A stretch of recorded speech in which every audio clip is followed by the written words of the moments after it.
Assalamualaikum warahmatullahi wabarakatuh. Selamat berjumpa bersama saya Rani Felianti. Di sini saya sebagai dosen untuk mata kuliah Database Server Universitas Telkom dengan NIDN 0613119101. Saya akan memberikan penjelasan mengenai bahan materi rencana pembelajaran dalam satu semester yang akan kita bahas bersama dalam mata kuliah Database Server. Silakan dapat diperhatikan.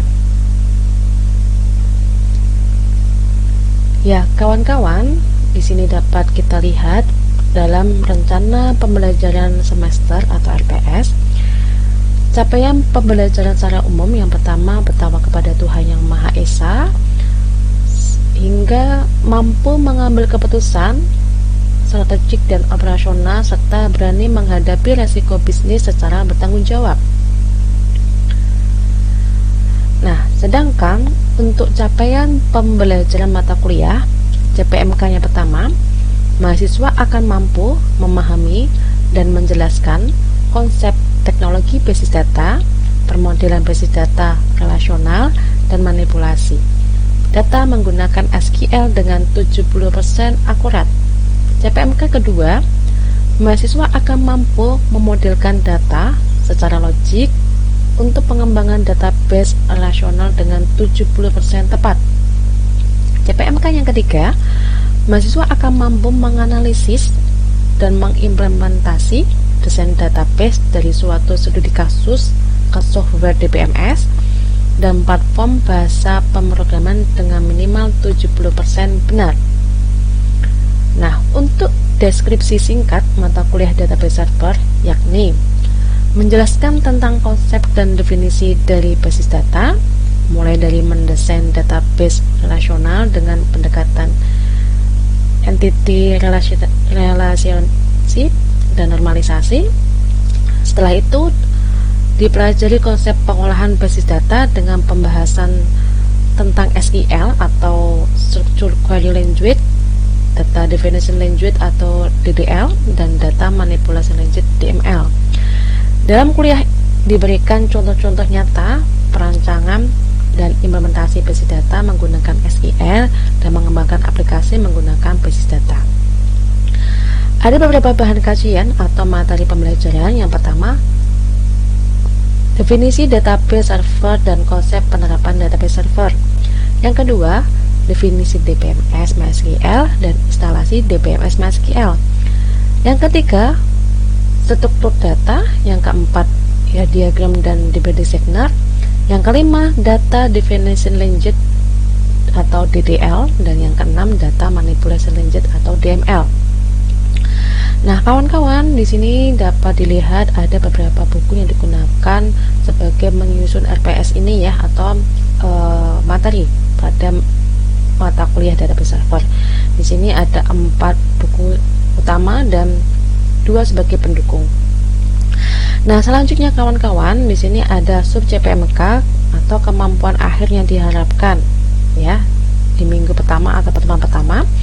Mahasiswa akan mampu mengidentifikasi, menempatkan, dan mendiskusikan tentang konsep dan definisi database server dengan benar. Nah, materi pembelajarannya yaitu tentang data, informasi, hubungan antara data dan informasi, database hingga sampai dengan DBMS dan RDBMS. Selanjutnya pada minggu kedua, mahasiswa akan mampu mengidentifikasi, membedakan, dan mendiskusikan tentang fungsi DBMS MySQL dengan benar. Nah, di sini kita akan membahas tentang kelebihan MySQL hingga instalasi MySQL. Pada pertemuan ketiga, 4, dan 5 atau minggu ketiga, keempat, dan kelima, mahasiswa akan mampu mengaplikasikan, membuat, memperlihatkan rancangan struktur data dengan benar. Nah, di sini kita akan membahas tentang ER diagram, konsep ERD, komponen ERD, key, kemudian tahap normalisasi, ya. Jadi tabel anormal sampai dengan tabelnya normal, ya. Pada pertemuan ke-6 dan 7 atau minggu ke-7, mahasiswa akan mampu mengaplikasikan, membuat, dan memperlihatkan tentang rancangan IA diagram dengan DB designer dengan benar. Nah, jadi pada pertemuan ke-6 dan ke-7 nanti akan menginstalasi DB designer dan akan membuat rancangan IA diagram menggunakan software DB designer. Kemudian pada pertemuan ke-8 kita akan melaksanakan ujian tengah semester. Selanjutnya pada pertemuan atau minggu ke-9 sampai ke-12, mahasiswa akan mampu mengaplikasikan, membuat, dan merumuskan tentang perintah data definisi lanjut atau DDL ke dalam bentuk aplikasi pendukung server MySQL dengan benar. Di sini kita akan membahas tentang beberapa perintah daripada DDL. Jadi kita akan mempraktekkan perintah DDL. Kemudian pada pertemuan ke-13 dan ke-15, 13, 14, dan 15 ya. Jadi pada minggu ke-13, minggu ke-14, dan minggu ke-15, mahasiswa akan mampu menganalisa, menggunakan, dan mengintegrasikan perintah data manipulation language ya ke dalam bentuk aplikasi pendukung server MySQL dengan benar. Jadi di sini kita akan pada minggu 13, 14 ke 15 kita akan mempraktekkan perintah DDL. Kemudian pada minggu ke-16 atau pertemuan ke-16 kita akan melaksanakan ujian akhir semester. Nah, selanjutnya kawan-kawan, kita akan membahas tentang kontrak perkuliahan. Jadi kalau untuk rencana pembelajaran semester ini sudah kita bahas tadi ya. Pada pertemuan pertama, pokok bahasanya adalah mendefinisi database server, definisi database server, dan konsep penerapan database server. Kemudian pada pertemuan kedua, memahami definisi DBMS MySQL, instalasi DBMS MySQL. Kemudian pertemuan ketiga membahas tentang entitas, atribut, relasi, cardinality, key. Kemudian pada pertemuan keempat membahas tentang tahap-tahap normalisasi. Pertemuan kelima membahas tentang tahap rancangan database. Pertemuan keenam membahas tentang DB designer ya. Jadi melakukan instalasi DB designer sampai dengan melakukan perancangan IA diagram pada software DB designer. Kemudian pada pertemuan ke-7, perancangan basis data ke dalam diagram IA designer. Ke-8, ujian tengah semester ya. Ke-9, ke-10, ke-11 kita akan praktek menggunakan perintah DDL.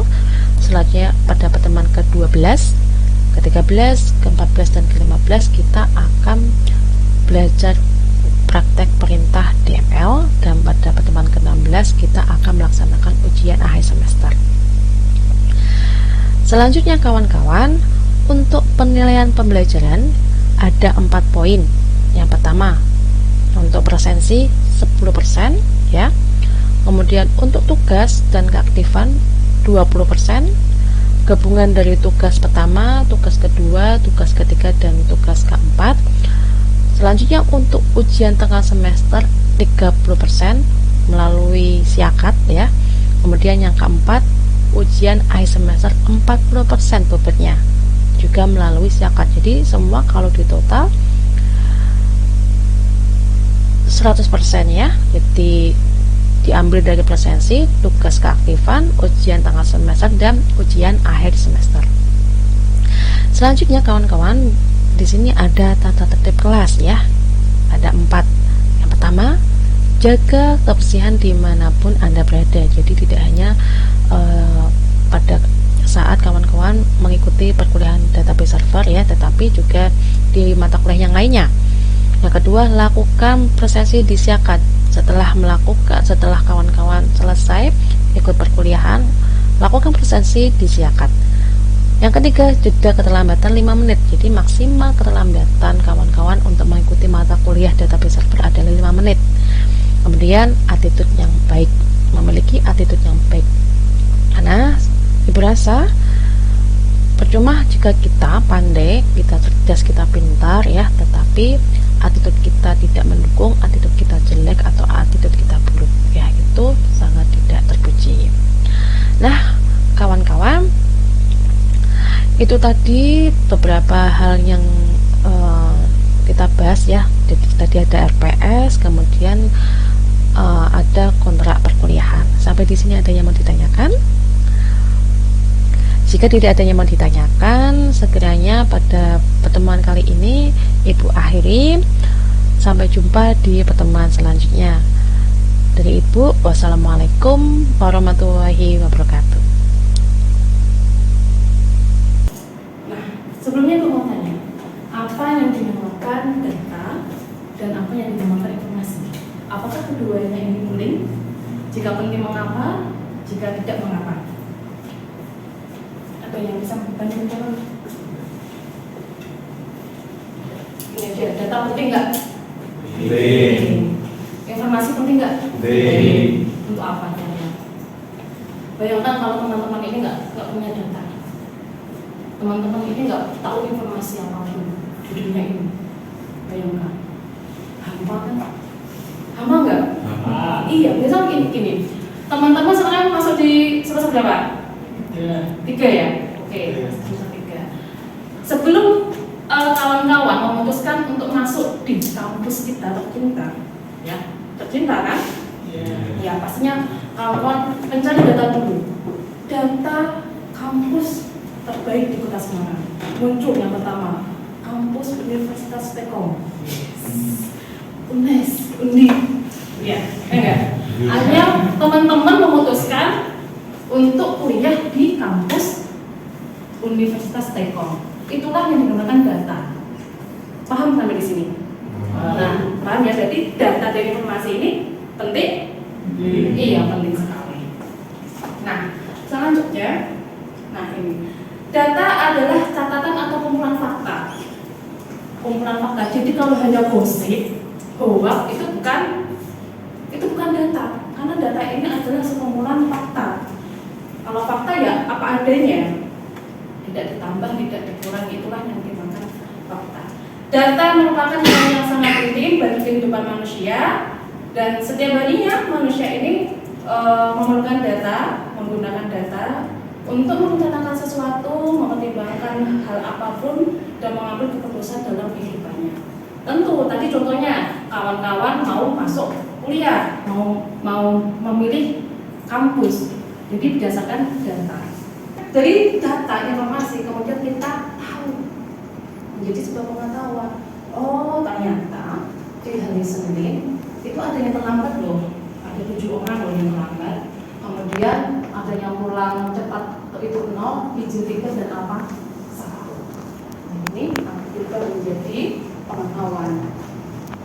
Selanjutnya dari pengetahuan itu akan oleh pimpinan suatu perusahaan atau suatu organisasi bisa diambil kebijakan.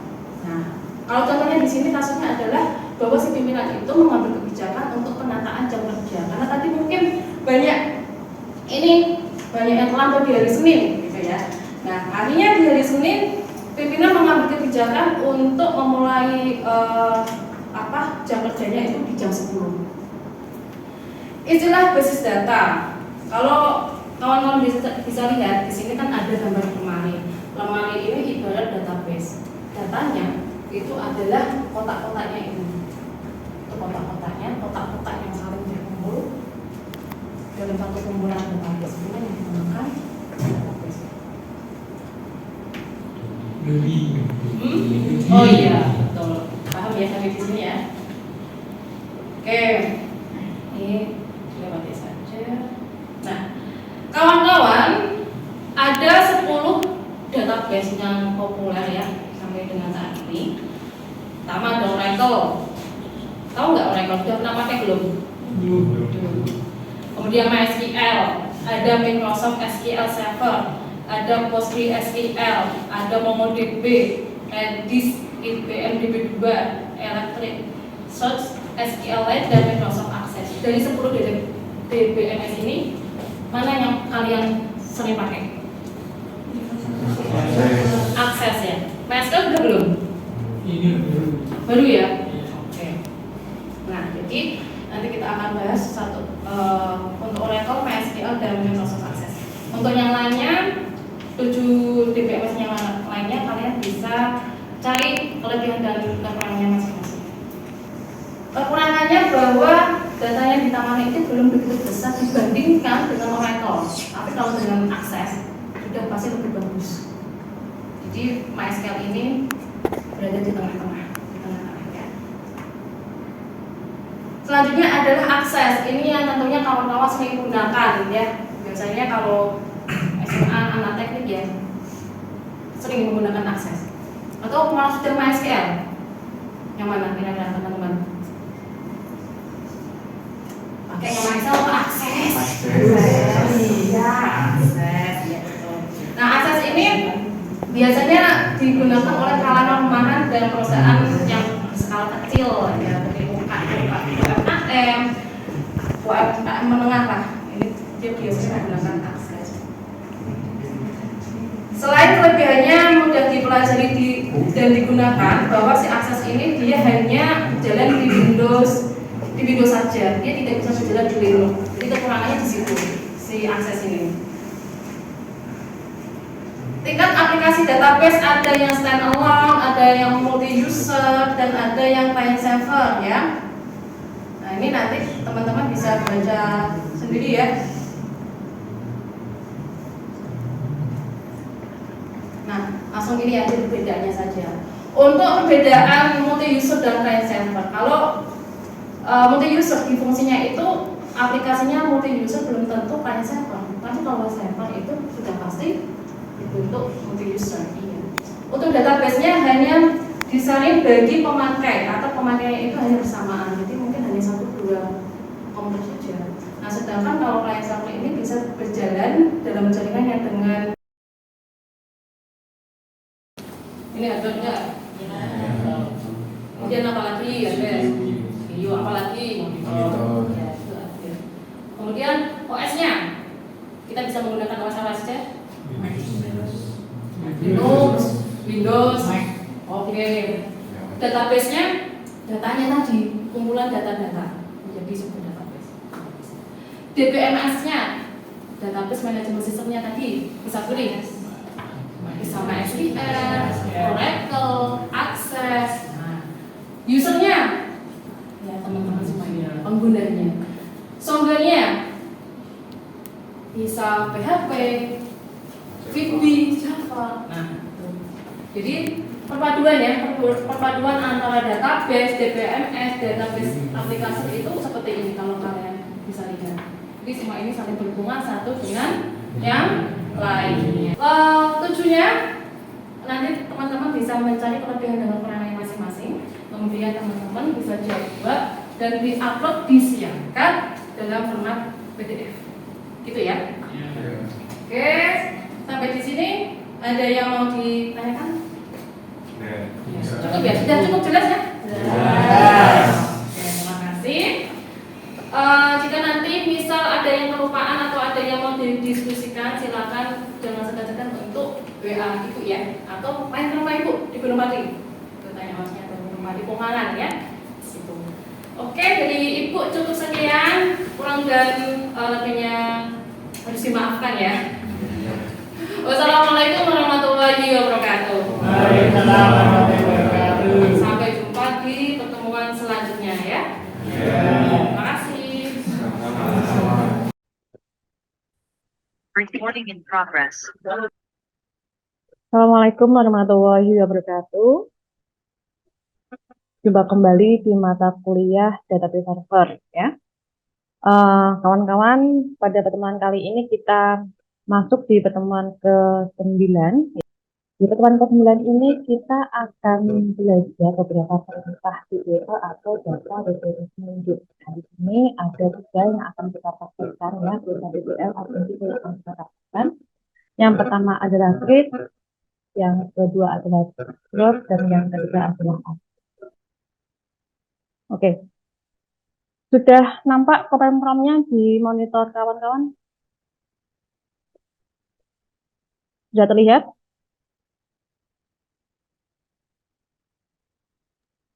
Bisa dibantu jawab? Oh ya, sudah ya. Nah, jadi setelah tadi kawan-kawan masuk di MySQL, kita aktifkan MySQL-nya atau SAM-nya, kemudian kita masuk ke MySQL melalui command prompt. Seperti biasa ya, kita masuk dengan menggunakan perintah MySQL spasi U spasi root ya, ini usernya. Usernya kita login dengan menggunakan root ya. Kemudian main strip P ya, strip P ini kita masukkan passwordnya. Jadi ini silakan kalau kawan-kawan ketika menginstal SAM itu mau ditambah password atau tidak. Tapi saran ibu tidak usah, karena itu apa ya, nggak fleksibel menurut saya. Tapi kalau mau dikasih password juga lebih baik karena demi keamanannya. Ukurannya 100. Nah, karena ini kolom yang terakhir, artinya kita harus tutup. Karena ini diawali dengan kurung buka, kita akhiri dengan kurung tutup. Kemudian kita akhiri dengan titik koma dan enter. Nah, di sini query-nya sudah berhasil ya, tidak ada yang salah, tidak ada yang error ya. Kita lihat untuk melihat hasilnya, apakah tabel mahasiswa ini memang sudah masuk di dalam database praktikum ya, kita ketikkan show tables ya, itu untuk melihat tabel-tabel apa saja yang ada di dalam database praktikum. Nah, di sini sudah berhasil ya, bahwa tabel mahasiswa ini memang berada di dalam database praktikum. Nah, lalu bagaimana untuk cara kita melihat kolomnya, Bu? Nah, kita bisa menggunakan perintah des mahasiswa ya, des mahasiswa. Jadi ini nama tabelnya. Misal kawan-kawan membuat nama tabel yang lain, misal tabelnya adalah tabel dosen atau tabel penjualan atau tabel pembelian. Nah, itu disesuaikan sesuai kebutuhannya. Nah, kawan-kawan ini ya, ini sudah berhasil. Ada beberapa field ya yang berada di dalam tabel mahasiswa dengan tipe data dan ukuran yang sudah kita masukkan tadi, sudah kita inputkan ya. Sampai di sini ada yang mau ditanyakan?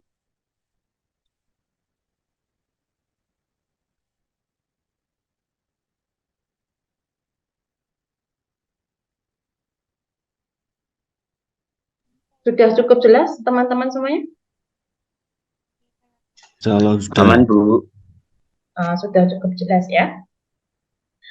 Nah, kemudian kita akan berlanjut untuk dan mungkin bisa dikembangkan. Misal kalau tadi ini kan kita membuat satu database dengan satu tabel. Nah, nanti kawan-kawan di rumah bisa mempraktekannya, misal ingin membuat 2 atau 3 database atau satu database dengan beberapa tabel. Nah, itu silakan saja.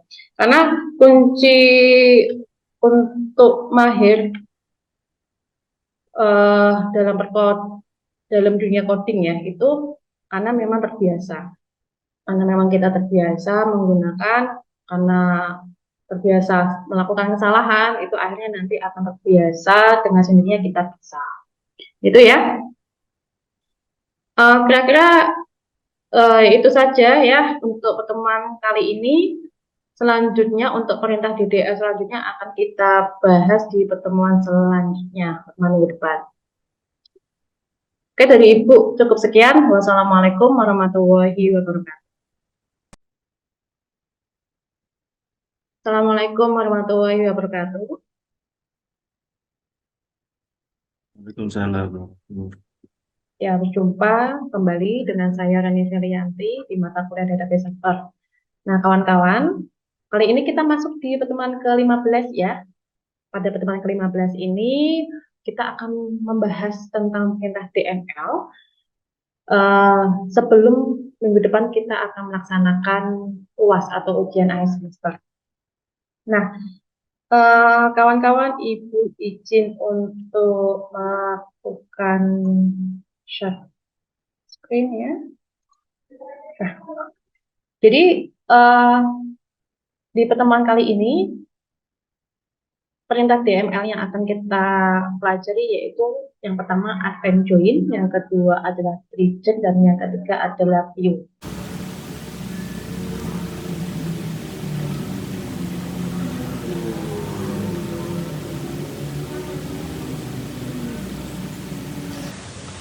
kita masuk ke MySQL ya.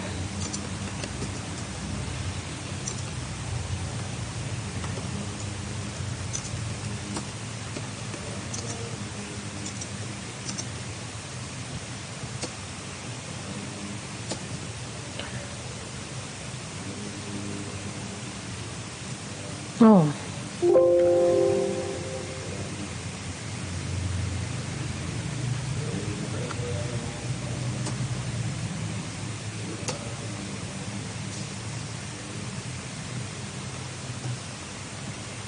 oke, udah bisa masuk.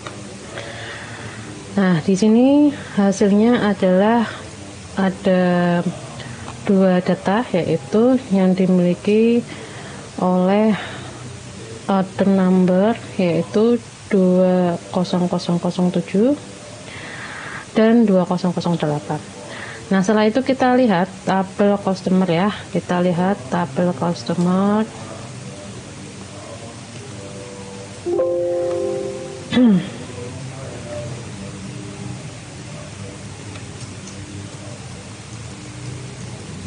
Oke, di sini ada beberapa data pada tabel customer ya.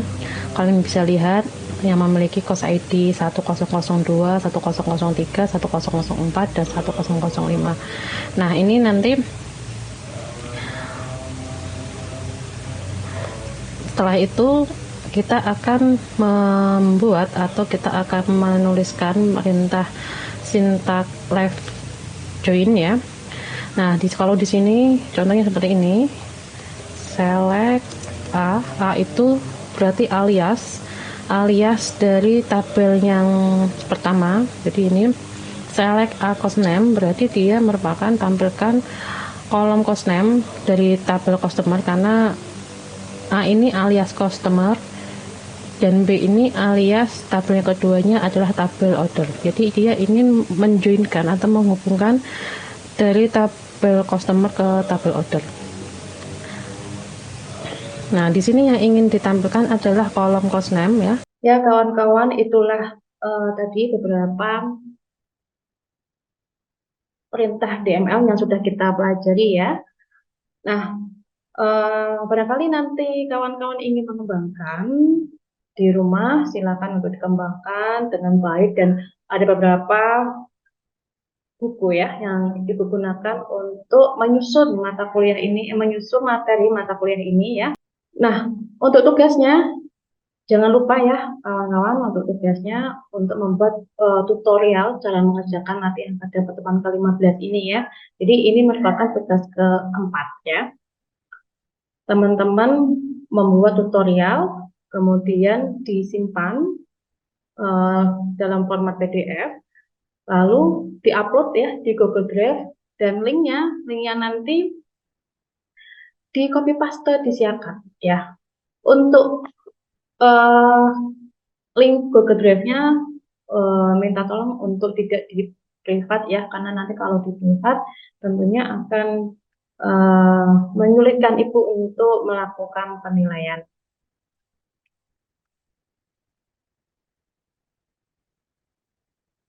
Jadi sekiranya cukup untuk pertemuan ke-15 ini ya. Untuk minggu depan, setelah minggu tenang, kita akan melaksanakan kita akan melaksanakan ujian akhir semester, dan materinya adalah dari materi yang pertama hingga materi ke-15 dengan soal pilihan ganda ya. Soalnya bisa kalian akses di Siakat di hari yang sama ya. Dan hanya bisa dikerjakan di hari yang sama saat jadwal dilaksanakan. Dan untuk mata kuliah database server ini Ibu tutup. Semoga di semester depan ya kita bisa berjumpa kembali di mata kuliah yang lain dalam kondisi yang sehat walafiat tanpa ada kekurangan apapun. Dari Ibu mengucapkan terima kasih dan mohon maaf ya bila ada tutur kata atau perilaku yang tidak disengaja ya. Wassalamualaikum warahmatullahi wabarakatuh. Waalaikumsalam warahmatullahi Waalaikumsalam Bu.